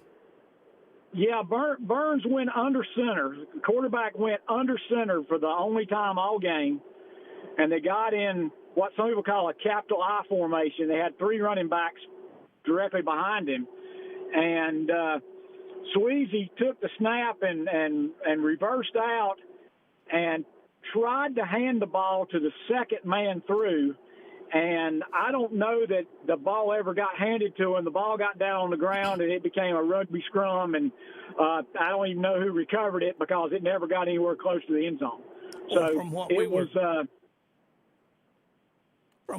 looking at, we couldn't tell either. And that's why I wanted to ask you if you were able to ascertain what was going on at the point of attack. Yeah, there was no movement. But then again, when Shelby was in a couple of 4th and 2s and that kind of situation, and they never could, they didn't get any movement either. Both defensive lines were pretty dominant. The one big thing that I noticed, Shelby was not able to get the kind of pressure on Sweezy when he was back to pass that Burns was able to get on Hewitt. And Hewitt made a lot of nice plays with his feet. He took a few sacks too, but Burns did a great job of getting pressure on Hewitt, and they didn't have to bring everybody. They would bring one or two outside linebackers, and they would walk them up late and bring them, and they got a lot out of that. It was just from a perspective of an old football coach who the game has passed me by. It was wonderful to see that chess match though, because I could see that Shelby wasn't able to do a couple of things, so they had to make some adjustments at halftime, and then Burns made some adjustments as well, and it was just a really exciting ball game, more exciting than you would expect when the final was 20-18. Well, that's why I wanted to ask you, Jeff. I thought from us old guys that taught old school techniques that tonight was probably a clean, well-played game between two quality teams, and that gave you an opportunity to observe, some good line play that was going on both sides of the ball tonight. It was, and again, those teams are just kind of mirror images of their head coaches. I mean, they and the assistant coaches. We've got some. We're really fortunate in Cleveland County. We've got some really quality individuals who are in our football teams. Assistants and head coaches, and so it was really fun. I did want to tell Brent one thing. Is he still there? I'm here. Brent, Susan did get on me a couple times because there were 3 different times that I tried to call Tom Brent. So I thought you would appreciate that. Hey, it was bad enough as Ohio State Buckeyes got beat tonight. And then to call him Brent would have really been the straw that broke the camel's back. That fight might have occurred after all. Between Jeff Jones and Tom Centofanti, there was no basketball winning going up in that press box tonight, were there? Oh, Lord. Carolina played like I was afraid they were going to play. Yep. They played like a group, like 5 freshmen playing against a bunch of seniors. And I looked at the score twice. I looked at it at halftime and saw the final. And so I'm glad I didn't have to watch that one. So Calvin and I snuck back and watched a little of it, Jeff, and it was just sort of like you described. You know, it was a quality, well-disciplined, well-coached team in Wisconsin who did not have the talent level that Carolina did, but performed good fundamentals and did the kind of things that you would like to see your team did and went on to the win.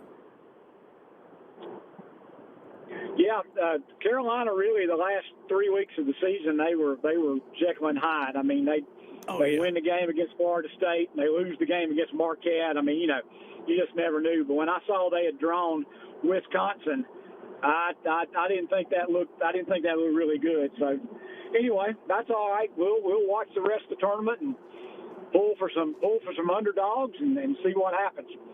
But anyway, it was. I really appreciate you guys letting me do this game, and it was very enjoyable. And Tom and I thought we got along really well, and so yeah, I think you got two interesting perspectives of the ball game. So I just wanted to tell you and how much I enjoyed it. And again, that would have been one that if there was a way they could have tied, it would have been nice.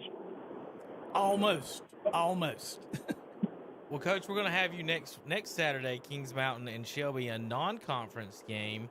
What are your thoughts as far as, you know, on this short season, how these teams are going to take this non-conference games? Is this going to be an all-out war, or is it going to be like, hey, man, we might want to keep some of these guys healthy? Well, you want to keep the guys healthy, but also, you know, it's a battle of Buffalo Creek, and so it's the only thing that keeps the Shelby Kings Mountain game should be the longest. I forget exactly how it's put. They have played more times over more years than anybody else, except, to my understanding, there were 2 years during World War II that Kings Mountain did not have a football team. And so since Shelby and Kings Mountain did not play those 2 years, it's not a consecutively running rivalry. And so for that reason, I think Concord and Kannapolis is the longest running rivalry. But, you know, that's a big rivalry. And Kings Mountain thumped Shelby last year. Brent and I did not really have a whole lot of good things to have to say at that ball game. It was a domination, and I'm pretty sure Kings Mountain's expecting to do the very same thing this year. So I think that they'll both go at it hard because you know there's only two games after. Do you have a little wiggle in the front end of that car or truck? Coach, JP's in there elbowing buttons. I know, JP. Go ahead, Coach. But I think Shelby's going to have their hands full, so it'll be interesting to see how that goes. I think Kings Mountain definitely going to have to be the favorite going into that game. All right, Coach. Any other news and notes for this week or anything else? Thanks for tuning in and helping out as always. Well, like I said, I enjoyed it. I appreciate you letting me call that game, and I appreciate Brent, going to the studio so I could do it. So good time was had by all, I guess. And thanks Jeff, a lot, guys. I appreciate it. And Jeff, we need to give congratulations to NC State on their big win in the NIT, and we also want to send a shout out to Coach Krzyzewski. Never mind. Well, you can't for sure. Sorry, you broke up there, Jeff. What'd you say? I said you can't win them all. I'm not gonna make fun of Duke because North Carolina is fortunate. Officially, they didn't miss the NCAA. Well, Coach, I'll say what I want to about Duke. Hey, Appalachia showed up to dance, and Coach K wasn't there. That's all I got to say. Yosef has nobody to dance with, and then we missed 33 pointers and lose by 1. That was a good ball game. I stayed up late watching that last night. Yeah. Do you continue shooting 3-pointers when you miss 30 and lose by 1? Well, they finally hit a few. That's what got them in the lead. Missed 30. Good grief. All right, Coach. Well, you have a good weekend, buddy. You take care. All right. You take care. All right, Coach Jeff Jones there, and, of course, Tom. I text Matt and Logan to see if one of them will give me a call here about this East Lincoln Bandies game. They may already be in bed. I don't know. But somebody they might. But let's go over the scores one more time, folks, for everybody JP cut us off there. For everybody listening at home, East Lincoln wins tonight at Bandy's 24-20. They improved to 4-0 on the season in first place. Community School of Davidson 31-20 over Cherryville. South Point 45-0 over East Rutherford. Shelby 20-18 over Burns. Chase 55-12 over East Gaston. Mountain Island falls to RS Central 48-42. Kings Mountain wins 41-0 over Ashbrook. Pine Lake Prep 52-0 over Union Academy. Bessemer City falls tonight. Highland Tech with a huge win, 27-8. Thomas Jefferson 61-0 over Christ the King. 54-6 over North Gaston. I just want to say for you folks up at Thomas Jefferson, it's not going to look good for you beating Christ the King and shutting him out like that.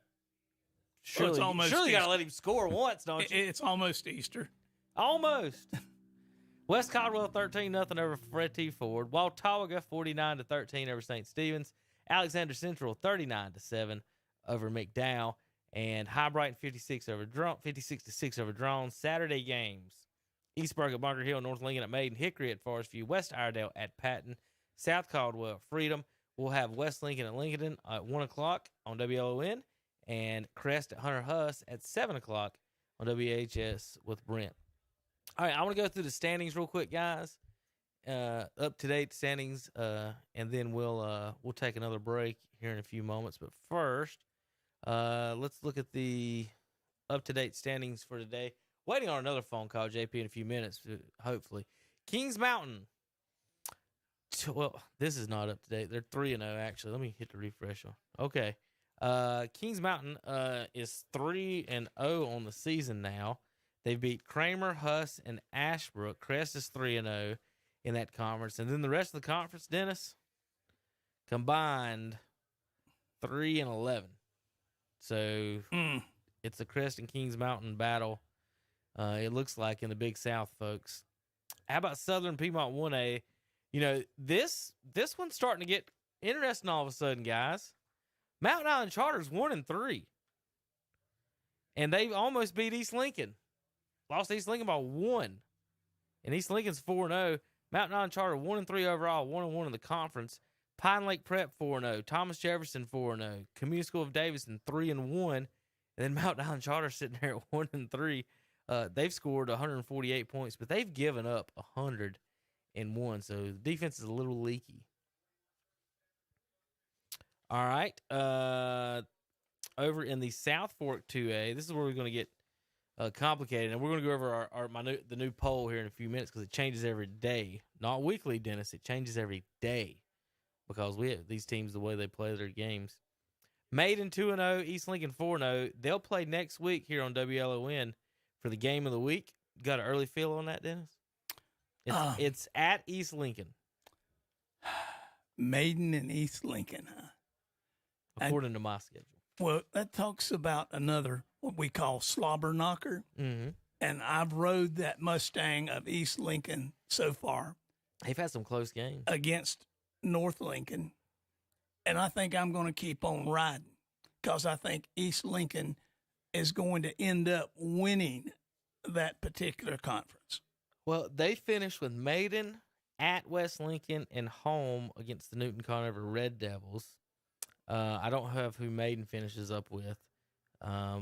They do finish up, well, I can guess, they do finish up with Lincoln the last week of the season, and I don't know who they have the next last, but they do got East Lincoln next week. What about a Maiden North Lincoln game? That game is that's tomorrow. Yeah. I mean, that could be right for that second team from that conference. Right. I wasn't even thinking about that. Somebody's got to come in second place. Bandy's ain't too bad. No. How about this, guys? They have a more points than they've given up this year, and they're 1-3. Hey, Bandy's has outscored their opponents 93-85, and they're 1-3. The ball's not round; it bounces funny. Bandy's beat Lincoln by 50 points and have a worse record than Lincoln. Okay. Oh, tough sledding for Bandy's. They're good enough to compete, I guess. And we're talking about right on the edge is RS Central, and them. Are they good enough to win those games over the Shelbys and Burns? But it looks like Bandy's are right on the edge of that. North, like you said, Dennis, they could get in. West is 1-2. Newton's 1-2. If I'm going to guess to compete with Maiden, it's either going to be North, Bandy's, or West. But Bandy's is in such a hole with 3 losses. I don't know if they can. Well, that's why that get game out of tomorrow, I think, is real important, Yep. Kevin, because who comes out of there is going to have a little nose ahead to at least finish second in that conference. Yeah, whoever wins probably have clinched a playoff berth, don't you think? Maybe. And we'll now if North beats Maiden, North will be 3-1, and Maiden will be 2-1. So, Maiden's going to be right there on the edge, and dang you, we just got beat by North Lincoln, so that they could be in trouble there. How about in the Southwest 2A? We talked about this earlier. Shelby 4-0, Burns and South Point 3-1. South Point's 2-1 in the conference. RS Central 2-1 overall, 2-1 in the conference. Chase 2-2 overall, 1-2 in the conference. And East Rutherford and East Gaston 0 for the year. They have East Rutherford and East Gaston combined have scored 72 points and gave up 396 points. 8 losses, 396 points. That's almost 50 points a game. Really, 49 points a game is what it is. So you can round it up if you want to. Shelby Burns, like I said, Burns has already beat South Point. And Chase. So their only scare now is that RS Central team. But Brent, RS Central's got to beat South Point and Chase before they even get to Burns. So they, if it plays out, well, if Burns loses to RS Central and South Point wins out, South Point will get it no matter what because they only have one. Well, they lose to Shelby if they play. Yeah, they play Shelby in a couple weeks. So South Point will have to beat Shelby to take Burns' spot, and so Burns easier said than done. Right, Kevin. Burns is sitting in a fantastic spot right now. Even if they lost, because they've got the tiebreaker over South Point and Chase.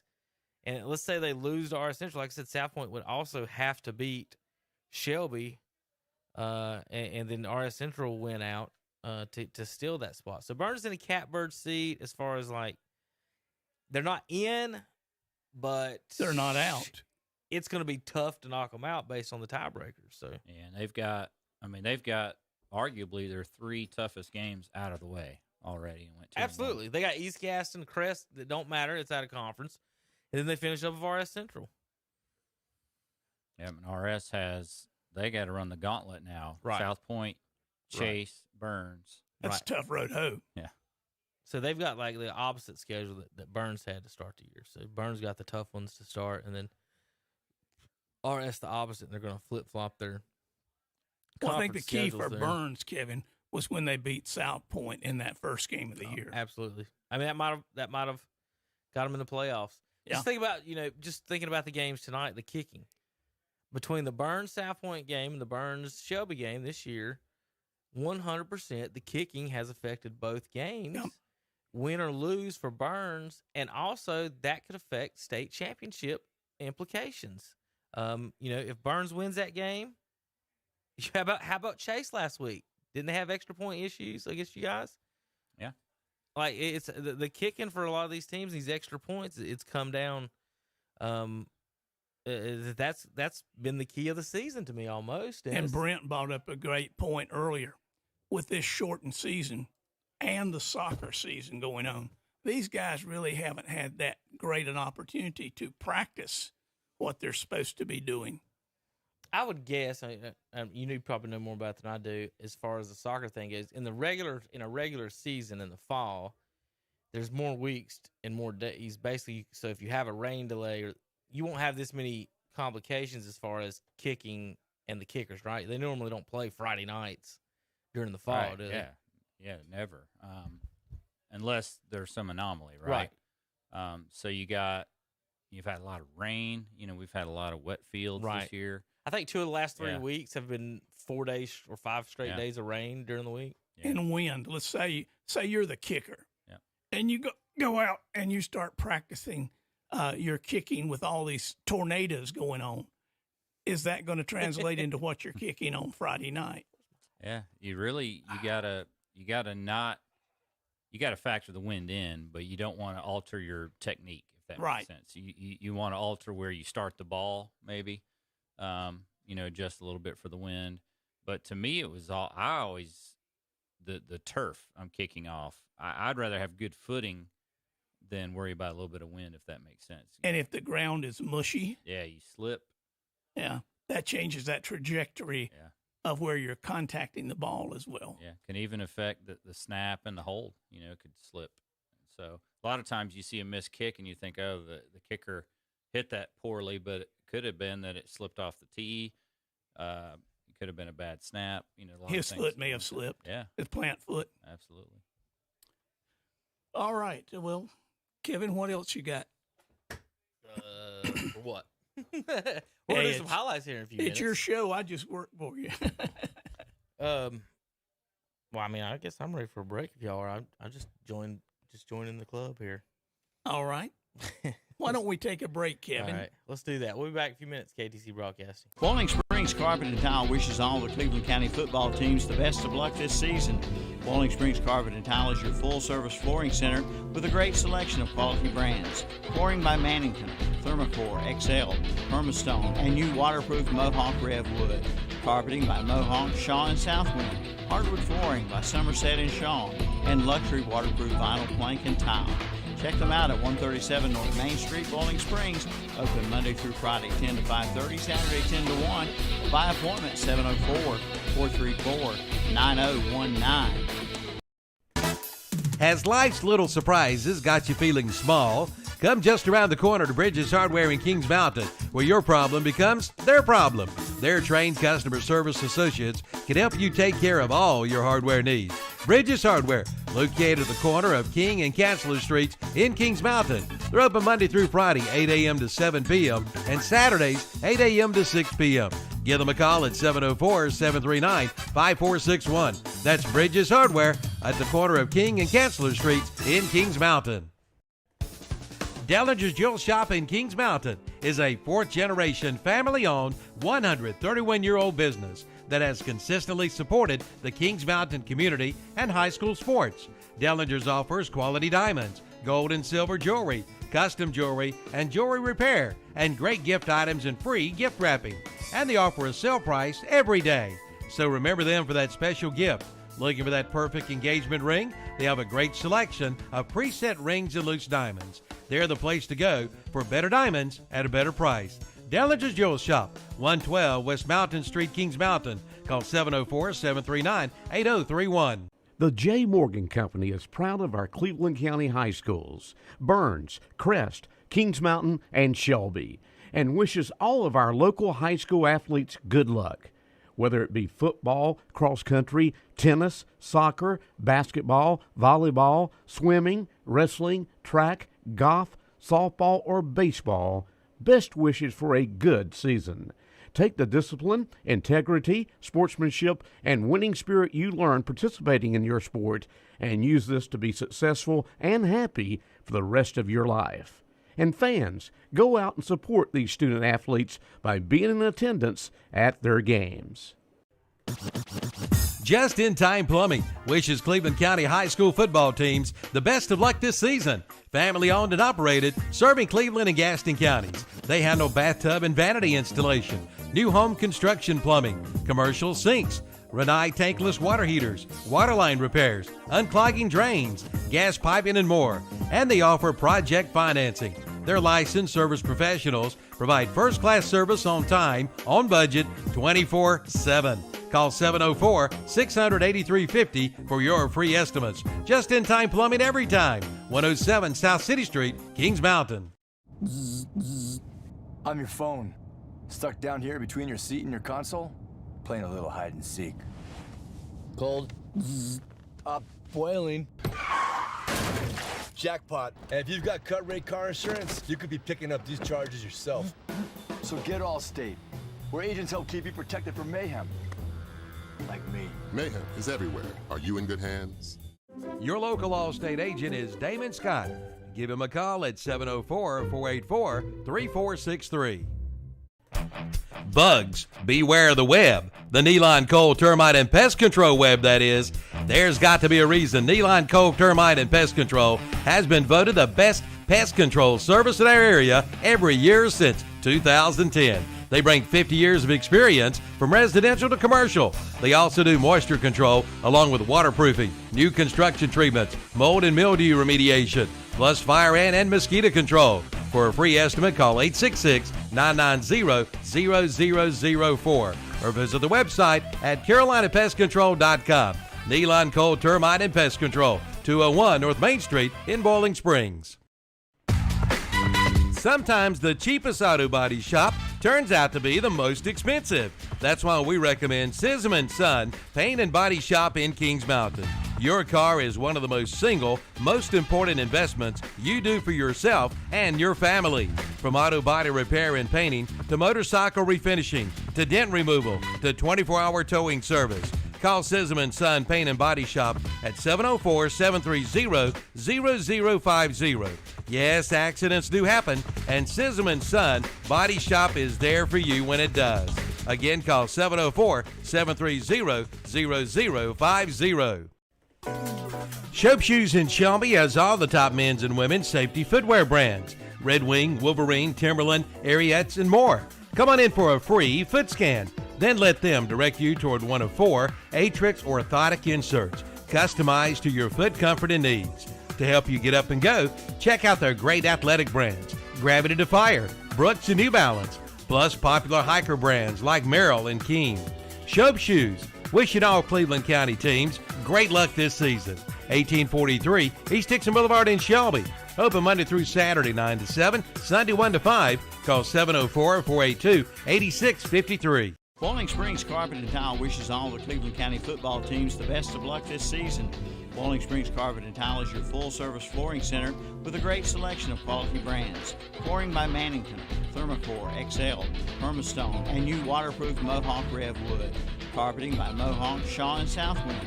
Hardwood flooring by Somerset and Shaw, and luxury waterproof vinyl plank and tile. Check them out at 137 North Main Street, Bowling Springs. Open Monday through Friday, 10 to 5:30, Saturday, 10 to 1. By appointment, 704-434-9019.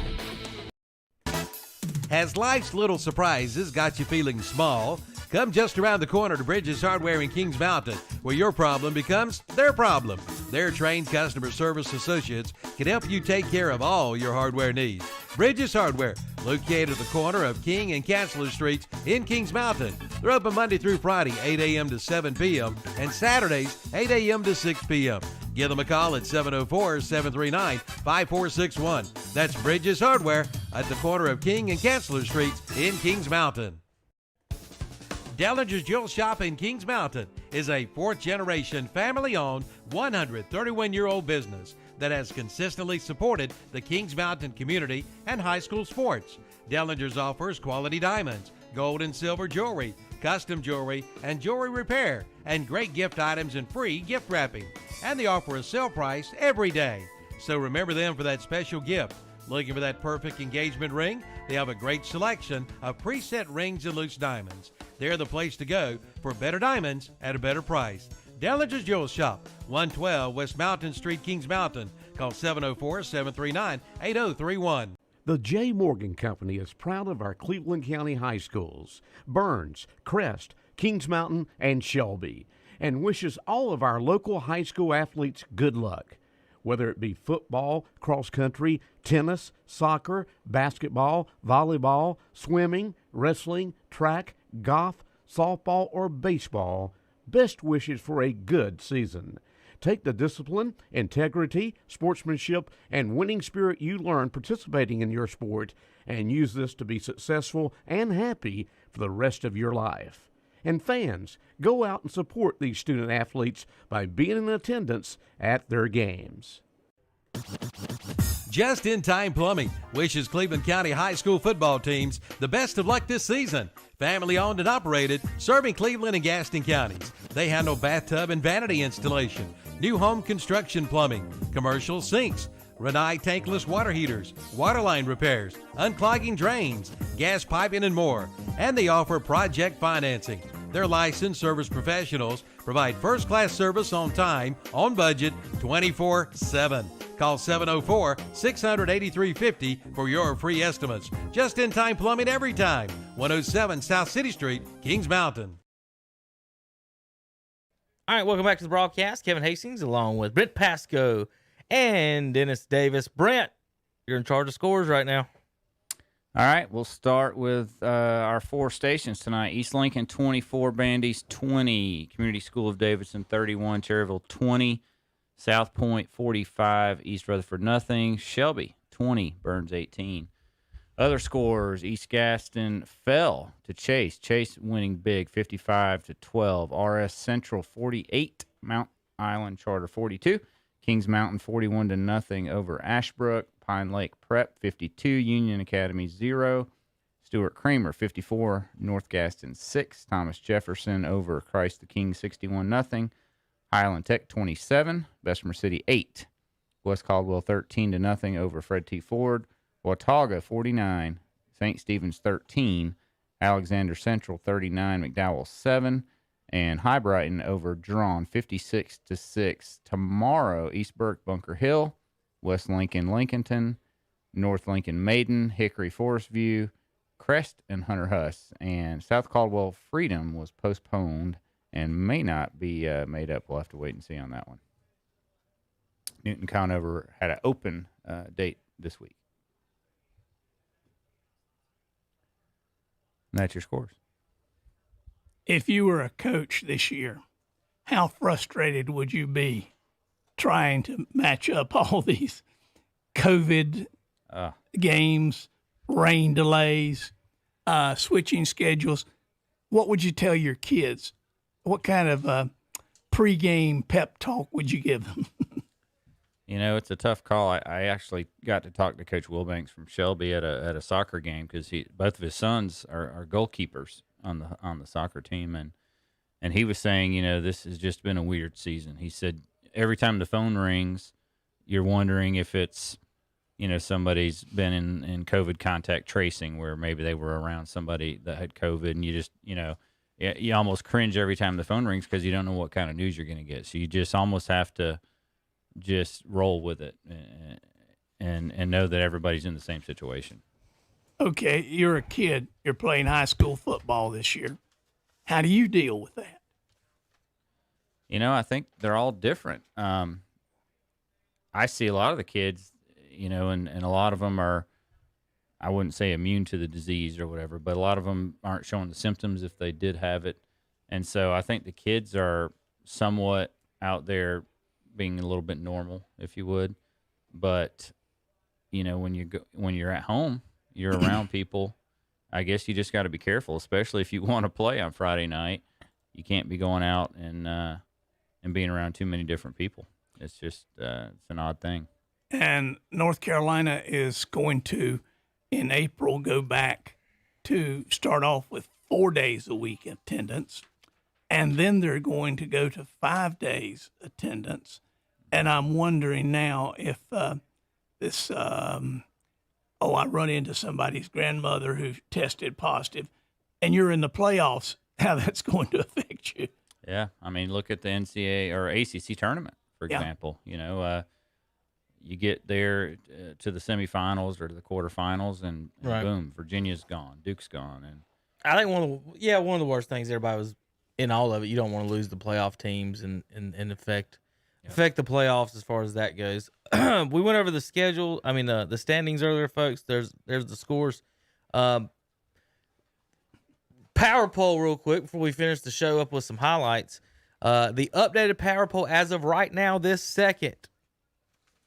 That means we're not counting tomorrow's games. You cannot earn points or lose points that you have not earned.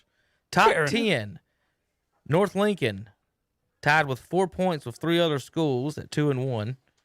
Number 9, Burns with a 2-point loss, drops from 2 to 9 tonight. Maiden is sitting at 8. They'll play tomorrow. Pine Lake Prep is tied also with 4 points. They're 4-0 with 4 points. That means they've beat 4 1A schools for you easy math whizzes out there. So right now, Pine Lake Prep, Maiden, Burns, and North Lincoln, all with 4 points. However, Maiden and North Lincoln play tomorrow, so that poll will switch around. One of them will be sitting with 6 points, tied up at number 5, and the other one will be out of the top 10. tomorrow afternoon. So Burns will probably end up staying at 9 there in that spot, no matter what. 6 with 5 points is South Point. They're 3-1 on the season. They move up from number 10 to 6 after tonight's victory. Thomas Jefferson with a win tonight. Got 1 point. They're up to 6 power points. 4-0 on the season. They are still number 5 team. Jumping them is East Lincoln with 2-point victory tonight. 4-0 on the season. They are now our number 4 team in the area. Shelby Golden Lions stay at number 3 with the win tonight. 8 points total, 4-0, because they get jumped by the Kings Mountain Mountaineers. Mountaineers actually jump the Crest Chargers too. They both have 9 points, 3-0 on the season, Dennis, but they've only given up in 3 games 7 points. That's pretty good. Which one of y'all was it? I think it was Shannon predicted a shutout tonight, didn't he? Because I even thought that was kind of weird about, most teams in high school always, for the most part, Brent, allow one score at some point just with the backup or somebody in. And I think Shannon picked them like a 40 or 5. I tell you what, I'm looking at it right here. I guess I can go ahead and say it. Shannon picked them 63-0. So, it was only 45 yeah, to he was 20 what points do you know, off. Shannon? But he did get the shutout right. But, maybe Kings Mountain's making a point this year, Dennis. What do you think? They've got no points on them. They got North Gaston Tuesday, guys. There's a chance they might be putting 0.7 points after 4 games. They might have 3 out of 4 shutouts. And then they finish the season at Shelby, at Forest View, and then hosting the Crest Chargers. This is not even good for a week. No, so it'll be changed tomorrow. Yeah. And Tuesday, possibly. It'll change Tuesday, and then next Friday. And then the next Saturday. Well, it depends if it rains again. We might have Thursday, Friday, Saturday again next weekend. But currently, right now, Kings Mountain number 1, Crest 2, Shelby 3, East Lincoln 4, Thomas Jefferson 5, South Point 6, Pine Lake 7, Maiden 8, Burns 9, North Lincoln 10. Like Dennis just said, it's all going to change here tomorrow evening or tomorrow afternoon. West Lincoln. No, West Lincoln ain't got nothing to do with this power pole. Not yet. Sorry, Not Terry at all. Reinhardt. Well, they don't. That is Terry's alumni and school that he works for. All right, y'all want to do some highlights to finish up the show? Sure. For the folks at home that didn't get to see highlights, how about for the students that go to the games, Brent? This is your first night on our highlight show. How have you liked it? How do you like the idea that what we're doing and everything? And for the folks at home to get home to watch some of the highlights. You go to WBTV for 30 minutes, you might get one play at the game of the week, but you're definitely not getting Highland Tech Cherville touchdown highlights, are you? Yeah, that was the highlight of my night for sure. What, the Highland Tech Cherville touchdown? Absolutely. Oh, okay. Or that field goal that somebody made. No, there were some really good plays tonight, actually. I can't remember the team, but the quarterback that reverse field, may have been a running back, and hit the sideline, had a trick play that Burns scored on. Yep. Even the one of the Arrington touchdowns was pretty cool. So we're going to get through as many as we can, everything. We got about 12 minutes left in the show, folks. See you in the morning, JP. Thanks for helping out. JP will be back in the morning, Saturday morning sports talk tomorrow. All right, Dennis, here's some touchdowns. This is Highland Tech and their win tonight, 27-8. This is the first touchdown they had tonight, folks. Starting off fast, starting off furious, 27-8 victory for the Rambling Wreck of Highland Tech. This is a Foster touchdown around the right end. I'm going to zoom back out a little bit for you folks can see at home. Down into the right corner for the touchdown, and Highland Tech is off and running 7-0. Well, Kevin, correct me if I'm wrong, but Highland Tech has never really had, I don't think, a winning season, have they? They're not a winning season. They've only had like 4 or 5 victories. I know their first coach was Lanny Ford, and I think Lanny sort of got out of that fairly quickly, and since then they've been through like a coach a year or something. Yeah, difficult. It's a magnet school. It's not a charter school, so and it's tough. And in my opinion, what they should do is like the kids from Bessemer City that go there should play for Bessemer City. The ones that go from Stuart Kramer should play for Stuart Kramer, and then they would have a better level of competition because it's extremely difficult for Highland Tech to come up with enough bodies, if you will, to play competitive football. Right. When they started off, Dennis, they actually did do that. We had a kid. You had an option, actually. We had 2 kids from Highland that played for us at Bessemer. I don't know if you still have that option. I think it's a school pride thing now. You don't want to split them up and send them out. This was Jameer Holmes' 2-yard run. 2-point conversion by Justice Cooper was good. Bessemer took 8-7 to lead, Brent, and then it was bad news after that. They lost 28-7. We'll get to some of that. How about here's Cherville's Cooper Sloan. Cherville tonight got beat 31-20. Here's one of their touchdowns. Cooper Sloan off the left side from about 7 yards out, bouncing into the corner for the touchdown. Cherville Community School of Davidson led 7-0 early on. Then here's where we get to Shelby. Shelby and Burns, folks, game of the night. And Dennis, while you was down the hall watching Carolina, Brent and I were discussing how like every touchdown in this game was you could attribute, but you don't want to take anything with the offense, to someone missing an assignment / bad tackling. Every touchdown in this game. That happens in high school sports. Yes, it does. So on this one, Hewitt hits Arrington there at the 43-yard line. The guy guarding him falls down. The safety is picked off by the backside corner on a beautiful block right there, and the last guy sealed off. And Tyler Arrington walks it in from 35 yards, folks. But credit to Tyler. He had to catch the ball and make the play. Right. All right, after that, let me scroll back down here. We had a bunch pop up there after Tylen scored on that one. All kinds of scores to get to tonight as we finish up the show, folks. We're gonna get you everything we can. Here is Arrington's second touchdown from Gabe Hewitt. Now this one, wish we had the other side of the field angle, because Tyler Arrington, he catches the ball here at the 5-yard line, folks, on a little hook comeback.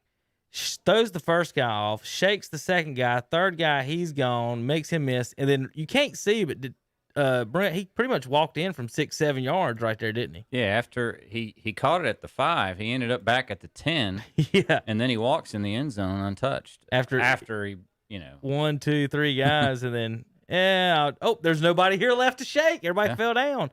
It's just kind of a weird night how the guys, miss plays and falling down. Even Shelby does the same thing here in a little bit with Dorian Starnes. We'll show you that. That's the Mustangs firing back. I must have missed the early. Here it is. Parker Dayhart for Bandy scores early. Point after attempt was good. This is the right side sweep for Dayhart, number 7, bouncing it outside off the tackle and touchdown. I want to thank Brandon Harbison and the Bandy's Trojans for allowing us to come over and do this tonight. How about, early on, Brent, we thought we had an upset brewing up in Rutherford County with South Point and East Rutherford, didn't we? Yeah. It was like 3-0 into the second quarter, and then the floodgates opened.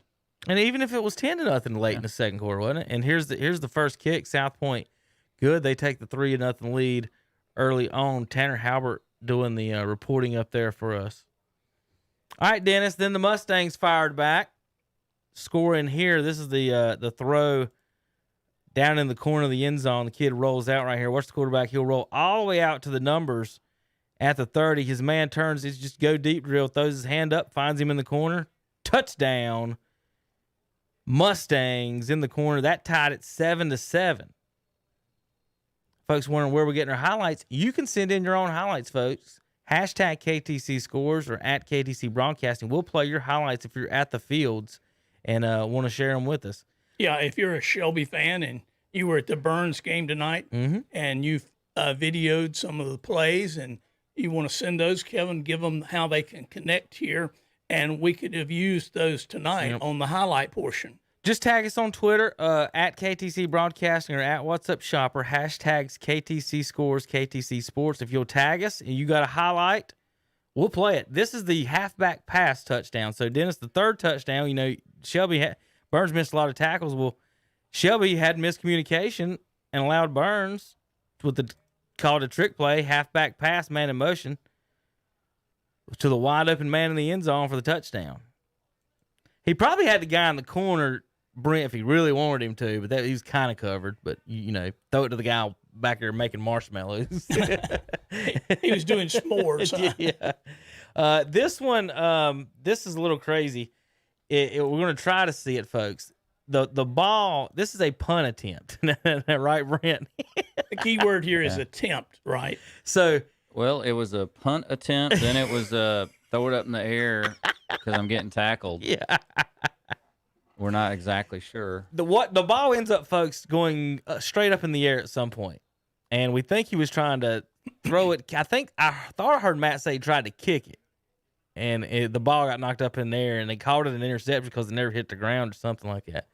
So the punter rolls left. Let me roll right, and then he goes to throw it, and he throws it straight up in the air. Lineman catches it. He hands it off to another guy, and then East Lincoln's off running, and they win by 4. You would lose by 4, and this happened to you. The punter threw it straight up in the air. The question is, will he be punting next week? Brent, did you do any punting? I know Tom punted. No way. Okay, I didn't know if you did both or not. Now, the Burns Chase game had a pretty cool play where the Hampton kid, who's the quarterback for Chase, is punting. Yeah. And so it's a 6-0 game, Burns, and they snap it over his head, and he runs to the back of the end zone. Well, he kicks it out of the back of the end zone on purpose. Right, I saw for that. the safety, and I thought, boy, that was a smart play. Yeah, we were watching that. You know, now you're still a 1-score game. I mean, it's 8-0 instead of 6, but you know, he tries to run that out and gets tackled on the 1-yard line or whatever, and you know, Burns would probably score a touchdown. Better 2 than 7. Right. All right, here's some more scores. How about a 61-yard touchdown pass for Highland Tech? This is them going up 27-8. This is their final score on the night on Bessemer. 67 yards. Like I said, pass here. They're in the white. Of course, Bessemer in the green. Play action pass. Looking over the middle's got a man safety bit on the underneath, and then they're off to the races to the corner. Scoop. There it is. For Highland Tech. Yep. 27-8. Highland Tech wins over the Bessemer City Yellow Jackets. How about, here's a huge catch from Luke McConnell. This made it 24-14 East, so this was the game-winning score for East Lincoln. I think this is another, pass down to the corner, rolling out right, tosses it up, got a man in the corner. Just think about the plays that East Lincoln scored on tonight, Brent. 2 toss-ups in the corner and a interception from the punter throwing it straight up in the air. Yeah. Whatever it takes. Like there wasn't no drives, deep drives down to the 5 and then punch it in. It was 2 toss-ups in the corner of the end zone and an interception on the punt. Here is Landon Hahn touchdown. No, I forgot that one didn't get recorded. And we're going to get up through some of these others. How about Marquise Adams of Shelby? Here's the 20-12. This is obviously the game-winning touchdown score for Shelby. Off just straight left tackle into the end zone. Yeah, a little wildcat play. Oh, that was wildcat? Okay, I do remember you saying something about they took the quarterbacks out and powered that in. What they do is they stick a big Santana hopper. Okay.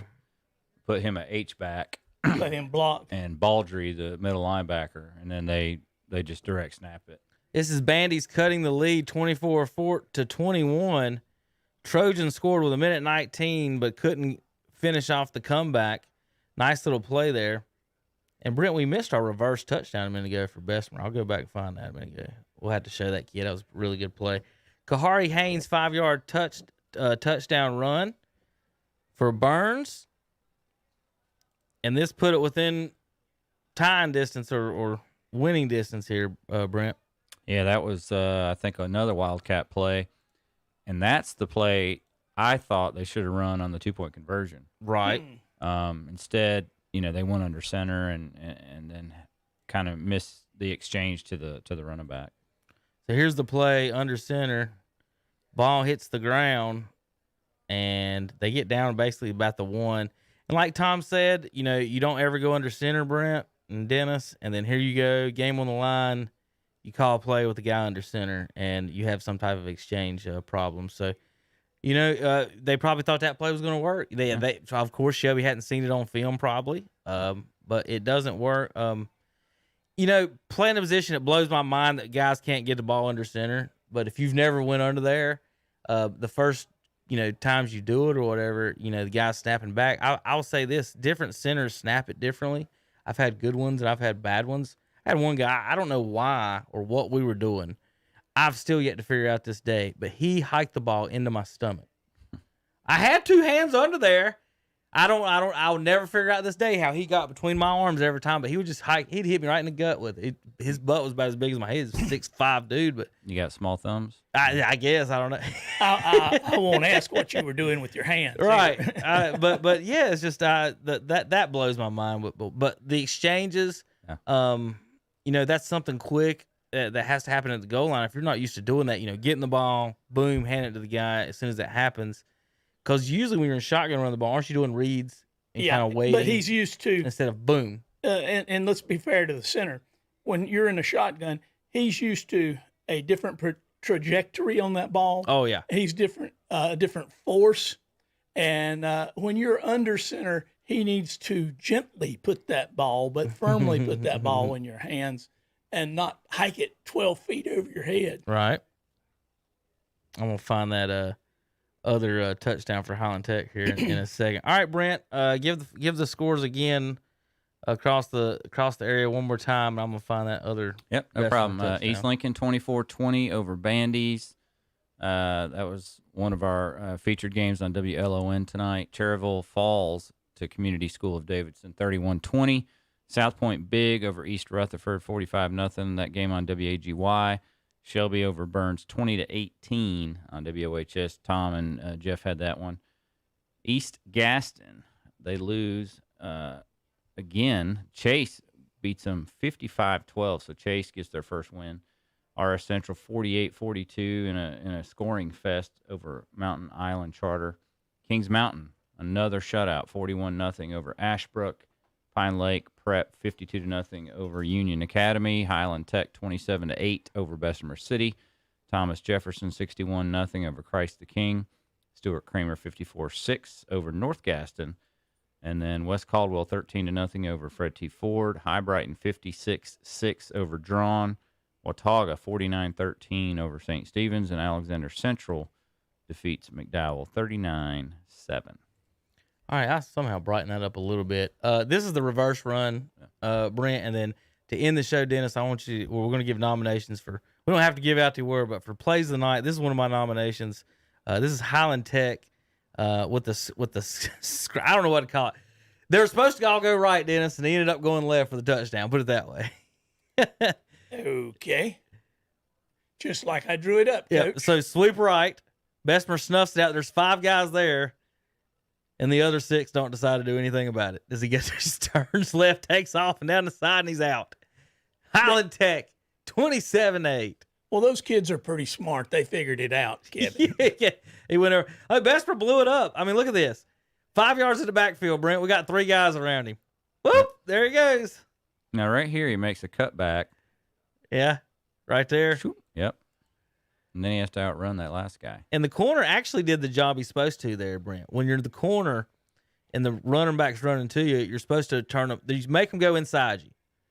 So one guy got blown up there, and then he made him come inside, and then the linebackers see they didn't get there and didn't clean it up. So I'm blaming it on the linebackers as a former defensive back. That's all y'all's fault. In their defense, they were probably playing special teams, offense, defense. Yes. In their defense, they did kickoff, kick return, punt return, offense, defense, and there's only 16 of them, Kevin. Give them a break. I know. All right, folks. We had a good night here on KTC. I want to thank everybody for tuning in tonight. Final scores again. East Lincoln 24-20 over Bandy's. Community School of Davidson. Oh, let me get your scores up for you folks. How about that?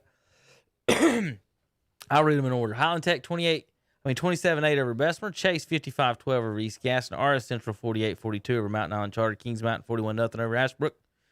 Pine Lake Prep 52-0 over Union Academy. Thomas Jefferson 61-0 over Christ King. Those 3 games combined 154-0.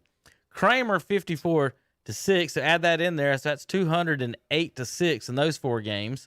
West Caldwell 13-0 over Ford. Alexander Central 39-7 over McDowell. Watauga 49-13 St. Stephen's.